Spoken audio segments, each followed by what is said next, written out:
حکومت کے پاس عمران خان یا تحریک انصاف سے لڑنے کے لیے کاؤنٹر بیانیہ کوئی بھی نہیں ہے۔ جب یہ کام شروع ہوتا ہے تو سارے سوچ میں پڑ جاتے ہیں کہ یہ کیا ہو گیا۔ عمران خان کے لوگ ایکس، جو سابقہ ٹویٹر کہلاتا ہے، ایکس پر جو بیانیہ بناتے ہیں یا پروپیگنڈا پھیلاتے ہیں، اس کا مقابلہ کسی دوسری پارٹی کیا، ریاست پاکستان یا کسی بھی ادارے کے پاس نہیں ہے۔ اس لیے اب مجبوری میں کیونکہ پی ٹی آئی جو ہے وہ 10 سال آگے ہے اور باقی ریاست اور ریاستی ادارے پی ٹی آئی سے 10 سال پیچھے چل رہے ہیں، لہٰذا اب یہ فیصلہ کیا گیا ہے کہ انہیں روکا جائے، کیونکہ ان کے خلاف کام بہت زیادہ خراب ہو رہا ہے۔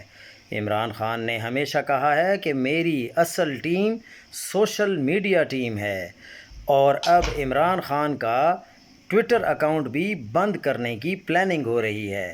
لیکن کیا یہ اتنا آسان کام ہے کہ آپ پاکستان کے ایک مقبول ترین لیڈر کے ٹویٹر اکاؤنٹ کو بند کر پائیں گے؟